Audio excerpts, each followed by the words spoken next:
Ever since one of the pesky dame's mothers came over to my channel and left comments about her daughter and those pesky dames, I've taken a personal interest in this channel. You see, the pesky dames are so very bad at absolutely everything. I thought these young ladies could certainly do with some of my world-class tutelage. I know you MRAs, you're going to say that I'm white knighting. Guilty as charged, man. Guilty as charged. So let's just see what the latest video has to say. I'm Lucy Pedrick, Women's Counsellor at Sheffield University Students' Union and a feminist. A couple of weeks ago, I was a delegate from my SU to the National Union of Students National Conference. We debated Motion Proposal 701, which sought to balance gender on conference floor.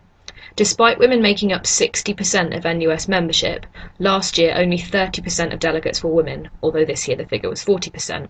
Understand, I know nothing about British parliamentary procedure, so enlighten me. How were these delegates selected? Was it orders handed down from on high, you know, perhaps some sort of inbred prince, chortling and saying, oh yes, that man, that man, that man, oh, just on a whim, that woman, those two men, and then that other man? Or are they elected somehow? Like, are students able to cast votes? In which case, the better question would be, how come women don't like women? The motion proposal wanted to ensure that all member unions have to send an equal amount of men and women to conference. I see, and that's important for some reason. Could you share the reason that's important?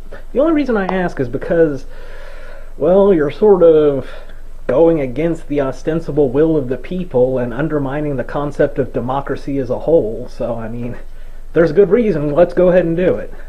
As part of the debate around the motion, a number of points were raised that I think might be worth talking about. So here goes. Number 1, quotas are not patronising. Yeah, I'm sure that is what you said after somebody rightly pointed out, man, quotas, that's pretty fucking patronising. I mean, it's like saying, you couldn't get elected under any circumstances unless we just force you into these positions, because, I mean, listen to you, nobody's going to elect you. You're lame. I'm sorry, go on. A number of women made the point that with quotas, some women at conference might feel that they'd been elected on the basis of their gender rather than their policy, and that this is patronising. Well, if the number of female delegates is manipulated to produce a greater proportion of female delegates by selecting for sex, then it's really just a matter of probability whether any particular woman was elected on the basis of her gender or her policy. In reality, of course, nobody is elected on the basis of their policy. It's all about personality. Let's just say it's policy. Point being, any particular woman would have good reason to have such doubts, because at least some of those women would be elected for no other reason than your bigoted policy. Here's the first thing. The mandate that any delegate at NUS has is horrifically flimsy at best.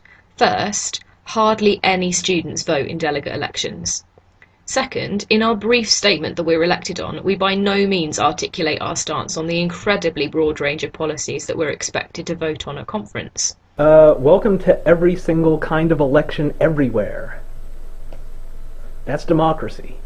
I know that I made a brief statement of why I believed NUS conference is important, and then outlined as laconically as possible my basic experience. Gee, no kidding. You're laconic to the point of catatonic. Let me just go ahead and patronizingly educate you about the very nature of life. Alright, the ability to sell things is not that easy to learn, but it is something that everybody should learn. And when I say to sell things, I don't mean just like sell things door to door or sell cars. I mean like the way politicians sell things, the way any persuasive speaker will sell things. Now, here's the thing. Yeah, none of you delegate candidates can espouse every single position that you hold. So how do we determine who to vote for? Well, you know, you could say that democracy is pretty silly and it doesn't even work. But if you're going to even bother with the whole process, let's roll with it. What is the determining factor? Well, who has the most passion? Who wants it more? Who feels the most strongly about the cause and is willing to stand on their principles? How can you possibly determine that? Well, who is willing to put the most effort into into it. What takes a lot of effort? Learning sales ability, learning persuasive speaking. If you just get up there with your mouth breathing and laconically just blather on in a totally unengaging way, having not learned these skills, and I see this other candidate for delegate who has a lot of energy, piss and vinegar, joie de vivre, je ne sais quoi, lots of other French words, who do you think I'm going to vote for? I'm going to vote for that guy because he has put work into it. You just got up there and started talking. If those who opposed the gender balancing motion think that I was elected on the basis of my policy, they are delusional. In no way did my brief profile indicate how I might vote on a motion about free education, let alone my position on offender learning policy in FE colleges, boycotting the NSS or abolishing NUS zones, to name a few that we were asked to vote on. Ergo, a gender quota would not be patronising in shifting the validity of our delegacy from policy to gender, since our delegacy as it stands is far from democratically legitimate. To reiterate, by that standard, no democracy is democratically legitimate. But let me ask you this. Is it democratically legitimate if there is a man, I don't even know what your system is, but so bear with me, a man who has taken the time to learn how to speak to people, how to reach people, how to relate to people, become charismatic, build a way to just, found a way to draw people in and make them want to elect him. And he's taken all this time and trouble, and then he runs to be a delegate, whatever that is, and then a bland-ass turnip of a human being with all of the charisma of a tree stump runs against him, but because you have a vagina, you get elected. Is that democratically legitimate? So number 2, quotas work. In Sheffield last year, we almost sent a delegation to National Conference of 7 men plus our president, also a man. In response to this, our women's officer at the time brought a motion that we instigate a gender balancing policy. Wow, 60% of y'all are women, not one woman elected? Wow. The people have spoken. Our delegation this year was 4 women and 3 men, plus our president, a man.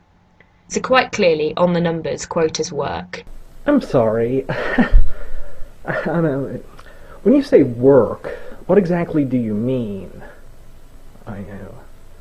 What does it accomplish? I mean, yes, it equalizes the number of men and women, but that's kind of a tautology, like saying quotas work by fulfilling the quotas we've set. Like, explain to me how this system is now better, considering you've corrupted your democracy. We're a union which is 54% women. In what universe is it democratically representative to send a delegation which is 100% men? Obviously, a lot of the women voted for men, then men were elected. It sounds like democracy to me. This universe? But it's not just about the numbers. The figures show that 3 out of 4 of our women delegates this year would have been elected irregardless of the quota. Did you seriously just fucking say irregardless? So what does that mean? Firstly, it means that only 1 of 4 women delegates was elected on her gender rather than her policy. But it also indicates that because structural inequality exists, women are sometimes put off from running for something because they perceive their gender as a barrier to their success. You are absolutely right. What about all of those delegates-to-be who were going to run, but they're so fucking timid and pathetic that their perceived mental barriers stop them? Yeah, what am I thinking? We can't exclude those. We gotta get those women elected. I mean, because they'll stand strong on their positions. Principled people. Quotas are a way of restricting that structural inequality by placing an alternative structure in its place.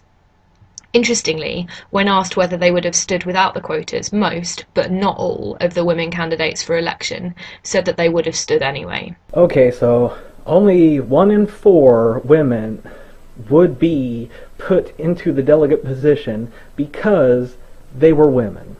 And most, but not all, women would have stood anyway. So you're really making a pretty good case for not having quotas. I don't know if you realize that.